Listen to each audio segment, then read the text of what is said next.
BA part second Hindi साहित्य प्रश्न पत्र प्रथम। आज का विषय है घनानंद के कवित्व की व्याख्या। कवित्व संख्या 1। झलके अति सुंदर आनन गौर, छके दृग राजत कानन छोई। हंसी बोलन में छवि फूलन की वर्षा, और ऊपर जाती है हई। लट लाल कपोल कलोल करई, कलकंठ बनी जल जावल द्वई। अंग अंग तरंग उठई, दुति की परिहई मनऊ रूप अबई धर चोई। कवि घनानंद जी कहते हैं कि नायिका के ब्राह्मण रूप सौंदर्य का वर्णन करते हुए कहते हैं कि नायिका का जो सुंदर गोरा मुख चमक रहा है, झलके अति सुंदर आनन गौर चमक रहा है, छके दीर्घ राजन कानन छई। और नायिका के कानों तक छूने वाले विशाल मस्ती युक्त नेत्र जो हैं वो बहुत ही छकई शोभायमान हो रहे हैं। अर्थात नायिका का सुंदर गोरा मुख चमक रहा है और उसके कानों तक छूने वाले विशाल मस्ती से युक्त नेत्र शोभायमान हो रहे हैं।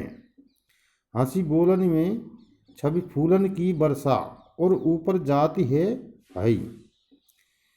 कवि आगे कह रहा है कि उसके हंसकर बोलने में शोभा के फूलों की वर्षा उनके हृदय के ऊपर हो जाती है। कहने का भाव यह है कि जब नायिका हंसती है तो ऐसा प्रतीत होता है कि मानो उसके हृदय पर शोभा के फूल बरस रहे हों। लट लाल कपोल करई कलकंठ बनी जल जावनी द्वई।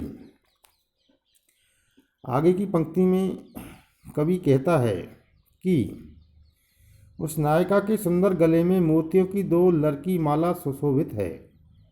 लट लाल कपोल कलोल करई, कलकंठ बनी जल जावनी द्वई।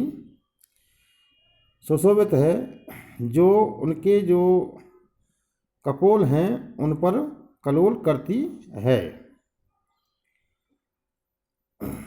अंग अंग तरंग उठई दुति की परिहई मनोरूप अवई धर चोई। कवि आगे कहते हैं कि उसके अंग प्रत्यंग से शोभा की लहर सी उठ रही है। उसे देखकर ऐसा लगता है या प्रतीत होता है कि मानो पृथ्वी पर अभी रूप छू पड़ेगा। तो इस प्रकार से कवि ने इस दोहे में नायिका जो है उसका के बाहरी जो सौंदर्य है उसका वर्णन किया है। इस दोहे के इस सवैये के भीतर मुहावरों में सिद्धि प्राप्ति कवि की दिखती है। सहज भाव से नायिका के ब्राह्मण रूप का आकर्षण वर्णन इसके किया गया है। जब हम इस सवैये के भीतर अलंकारों को देखते हैं तो यमक, उत्प्रेक्षा, पुनरुक्ति, प्रकाश तथा पदमेत्री अलंकारों का प्रयोग यहाँ पर किया गया है। घनानंद का दूसरा सवैया है। छवि को सदन मोद मंडित बदन चंद, त्रसित चखन लाल कब धऊ दिखाए हों। चटकीलो भेख करई मटकीली भांति सोही, मुरली अधर धरे लटकत आय हो। लोचन दोराय कछु मृदु मुस्काय, नेह भीनी बतियानी लड़काय बरत राय हों। बिरह जरत जिय जानी आनी प्राण प्यारे, कृपा निधि आनंद को घन बरसाए हो। कवि इस दोहे में कहते हैं कवि के माध्यम से, गृहिणी नायिका कृष्ण के रूप सौंदर्य में डूबकर उनके दर्शन की अभिलाषा में बेबस होकर कहती है कि छवि को सदन मोद मंडित बदन चंद। हे कृष्ण, तुम अपने शोभा के सागर प्रफुल्लता से पूर्ण चंद्रमा रूपी मुख को मेरे प्यार से नेत्रों को न जाने कब दिखाओगे। छवि को सदन मोद मंडित बदन चंद, त्रसित चखनी लाल, कब दिखाओगे। चटकीलो भेख करे मटकीली भांति सोही, मुरली अधर धरे लटकत आए हो। कवि आगे कहता है कि तुम कब अपनी भड़कीली वेशभूषा धारण करके होठों पर मुरली रखकर बजाते हुए नखराले ढंग से झूमते हुए मेरे पास आओगे। लोचन दुराय कछु मृदु मुस्काए, नेह भीनी बतियानी लड़काए बतराए हों। न जाने कब प्रेम से भीगी बातों से आंखें मटकाते हुए मृदु मृदु मुस्कुराते हुए चपलता के साथ वार्तालाप करोगे। लोचन दुराय, मृदु मुस्काए, मंद मंद मुस्काना, ने भीनी बतियाए, लड़काए बतराए हों। विरह जरत जिए जान आनि प्यान प्राय, कृपा निधि आनंद को घन बरसाए हो। और अंत में गृहिणी जो कहती है कि हे कृपा के सागर, न जाने कब अपने हृदय में मुझे विरह से जलता हुआ समझकर तथा आकर के आनंद के मेघ को बरसाओगे, अर्थात आनंद प्रदान करोगे। मेरा हृदय जो विरह में जल रहा है, या इस पर आनंद की वर्षा करके कब इसे तृप्त करोगे। इस सवैये के भीतर रूपक, छेकानुप्रास तथा पदमेत्री अलंकारों का प्रयोग हुआ है और स्मृति काम दशा का अत्यंत सुंदर वर्णन इस सवैये के भीतर मिलता है। तीसरा जो सवैया है वो है वही मुस्कानी बहई मृदुवत रानी, वही लड़कीली बानी आनी उर में अरती है। वही गति लईन औ बजावनी ललित बैन, वही हंसी दैन हिय रात ने टरती है।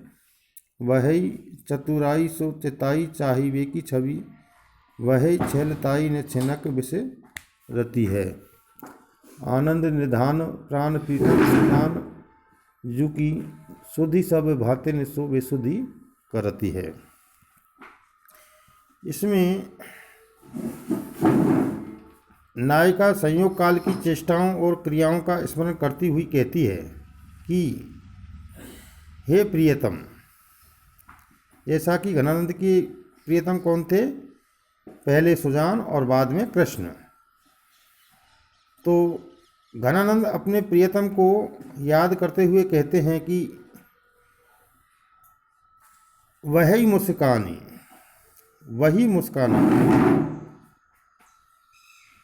और उनका मृदु बतरानी,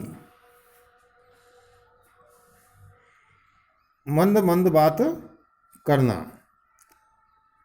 और लड़कीली बानी आनी ओर में अरती है। उनके वह हाव भाव और चपलता का जो स्वभाव था वो मेरे हृदय में आकर के अड़ता है, अर्थात हृदय में अड़ा हुआ है, वो बाहर नहीं निकलता है। श्री कृष्ण की स्मृति आने पर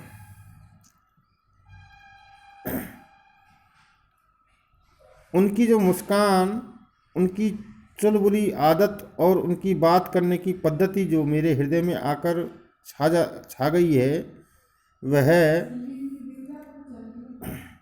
बाहर नहीं निकलती है। वही गति लेन ओ बजावत ललित वैन, उनकी वह ताल स्वर के साथ अंग संचालन करना, नाचना, गाना, सुंदर ढंग से बांसुरी बजाना तथा उनका वह समय समय पर अकारण हंस देना, हृदय से टलता नहीं है। अर्थात उनका जो नर्तन, बांसुरी वादन और अकारण हंसना हृदय में जम गया है, हृदय से टलता नहीं है।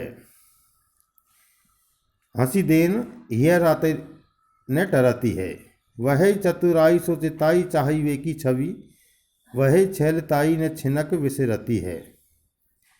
और कवि आगे कहते हैं कि उनकी वह चतुरता के साथ जगाई हुई शोभा देखने की इच्छा, अर्थात वे अपनी शोभा देखने के लिए हमारे मन में चतुरता अथवा चालाकी के साथ इच्छा उत्पन्न करते थे, वह तथा उनका वो छैलापन, रंगीलापन क्षण भर के लिए भी नहीं भुलाया जा सकता। छिनक विसरती है। आनंद निधान प्राण प्रीतम सुदानु जुकी। और अंत में घनानंद कहते हैं कि वो आनंद के आधार मेरे प्राणों के आधार, जो प्राणों से भी अधिक प्रिय थे, प्राण प्रीतम सुजानु जुकी। उस सुजान की जो स्मृति जब भी आती है तो मैं बेसुध हो जाती हूँ। सुधि सब भांति सो बेसुधी करती है। जब भी उनकी स्मृति आती है तो मैं बेसुध हो जाती हूँ। कवि ने यहाँ पर स्मृति का सुंदर चित्रण किया है। मुहावरों का सुंदर प्रयोग इस सवैये के भीतर हुआ है। अलंकारों में विषम, यमक, चेकानुप्रास और पदमेत्री अलंकारों का प्रयोग यहाँ देखने को मिलता है।